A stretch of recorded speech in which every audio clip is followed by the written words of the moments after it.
여러분, 대한민국 경제의 미래 혹시 좀 막막하게 느껴지세요?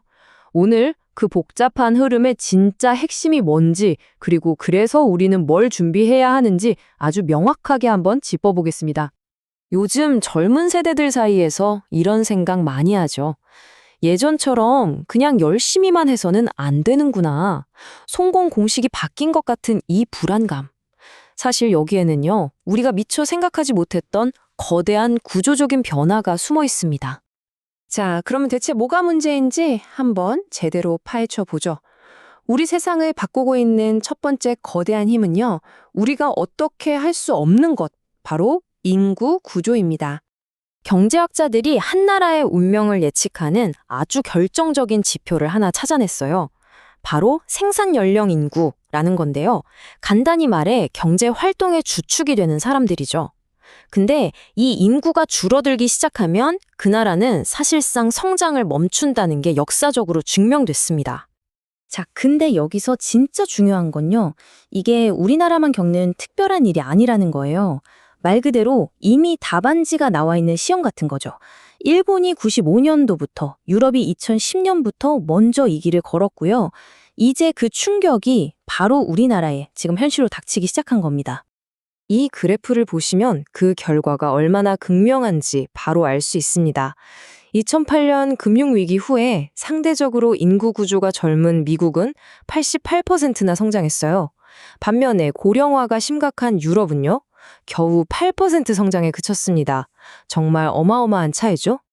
그러니까 핵심은 이거예요. 이제 남의 얘기가 아니라 바로 우리 경제에 직접적인 충격이 오기 시작했다는 겁니다. 경제 전문가들이 우리나라 성장률 전망치를 계속 낮추는 이유가 바로 여기에 있죠. 이제는 1% 성장만 해도 와, 선방했다 이런 말을 듣는 시대가 된 겁니다. 자, 첫 번째 파도가 인구 문제였다면 이제 두 번째 거대한 파도가 밀려옵니다. 바로 우리가 지난 수십 년간 너무나 당연하게 누려왔던 세상의 종말, 인플레이션의 귀환입니다. 생각해보면 우리는 정말 오랫동안 평화롭게 그리고 값싼 물건들을 마음껏 쓰는 시대에 살았잖아요. 그게 전부 세계화 덕분이었습니다. 경제학자들이 이제 와서 고백하는 게 뭐냐면 지난 40년간 물가가 안정됐던 건 경제학이 발전해서가 아니라 그냥 중국 같은 나라의 값싼 노동력 덕분이었다는 거죠. 이걸 보면 그 변화가 한눈에 들어오죠.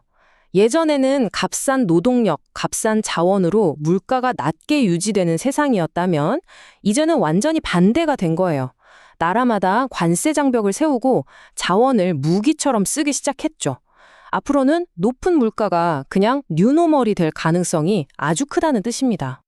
자, 그럼 이 두 가지 전 세계적인 흐름, 그러니까 저성장과 고물가가 우리나라를 만나면 어떤 일이 벌어질까요? 이게 바로 퍼펙트 스톰, 즉 최악의 조합이 되는 이유입니다. 이게 정말 고통스러운 덫인데요. 생각해보세요. 내 월급은 오르지 않거나 아주 조금 오르는데 이자랑 식비, 교통비는 계속 오르는 거예요. 특히 빚이 있는 집은 정말 버티기 힘들어지는 거죠. 그리고 이게 바로 우리나라 경제의 가장 큰 약한 고리입니다. 가계빚이 GDP의 100%를 넘는다는 건요, 전 국민이 1년 동안 한 푼도 안 쓰고 번 돈을 다 모아도 가계빚을 다 못 갚는다는 뜻이에요. 이건 정말 세계적으로도 아주 위험한 수준입니다. 근데 문제는 여기서 그치지 않아요. 우리나라 자산의 무려 75%가 부동산에 꽁꽁 묶여 있다는 겁니다. 미국이 34%인 걸 생각하면 이건 정말 기형적인 구조죠. 새로운 산업으로 가야 할 돈이 전부 아파트에 갇혀버린 셈입니다. 자, 그럼 이렇게 거대한 폭풍우 앞에서 우리는 그냥 앉아서 당하고만 있어야 할까요? 아닙니다. 지금부터는 어떻게 우리 자신을 지킬 방패를 만들 수 있는지 아주 현실적인 방법을 이야기해 보겠습니다. 예전처럼 그냥 은행에 원화로 돈 넣어두는 시대는 솔직히 이제 끝났습니다. 이제는 완전히 새로운 게임의 룰을 익혀야 해요. 인플레이션과 원화 가치 하락으로부터 내 돈을 지키는 전략이 반드시 필요합니다. 자, 이게 하나의 예시인데요. 여기서 핵심은 회복력입니다. 어떤 위기가 와도 버텨낼 수 있는 포트폴리오를 짜는 거죠. 그래서 원화 비중을 줄이고 기축통화인 달러와 대표적인 안전자산인 금의 비중을 높이는 겁니다. 금 투자하면 왠지 어렵고 비쌀 것 같잖아요. 근데 아주 스마트하게 할 수 있는 방법이 있습니다. 동네 금은방 가서 사면 부가세 10%에 마진까지 해서 거의 15%를 더 내야 하거든요. 그런데 정부가 운영하는 KRX 금시장을 이용하면 이 모든 비용을 아끼고 심지어 세금 혜택까지 받을 수 있습니다. 이건 꼭 기억해 두세요. 자, 그런데요. 이런 투자 기술보다 어쩌면 더 중요한 게 있습니다. 바로 우리의 마음가짐을 바꾸는 거예요. 새로운 현실을 똑바로 보고 심리적인 함정에 빠지지 않는 것. 이게 사실 시작이자 끝입니다. 혹시 이런 생각 안 해보셨어요? 아니, SNS나 뉴스 보면 다들 돈 벌고 잘 사는 것 같은데 왜 나만 제자리 걸음일까? 이런 불안감, 사실은 미디어가 만들어낸 허상에 우리가 속고 있는 걸 수 있습니다. 자, 이 표는 오늘 내용 중에 정말 중요합니다. 우리가 뉴스에서 듣는 평균 자산 2억 5천만 원?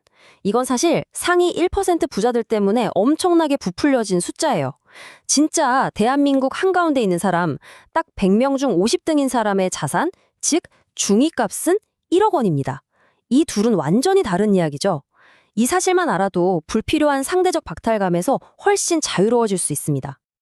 그래서 이 새로운 시대는요, 단순히 돈 굴리는 기술, 재테크에만 목매는 건 위험할 수 있어요. 그보다 훨씬 중요한 게 있습니다.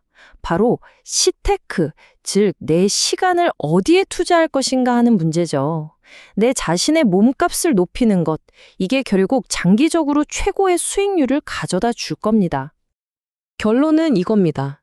모든 게 불안정한 세상에서는 다양성만이 유일한 보험입니다. 투자도, 내 기술도, 내 삶의 경험도 한 곳에 몰빵하지 않고 다양하게 분산시키는 것. 이것이야말로 불확실한 미래를 헤쳐나갈 가장 현명한 전략이 아닐까요? 여러분은 미래를 위해 어떤 다양성을 준비하고 계신가요?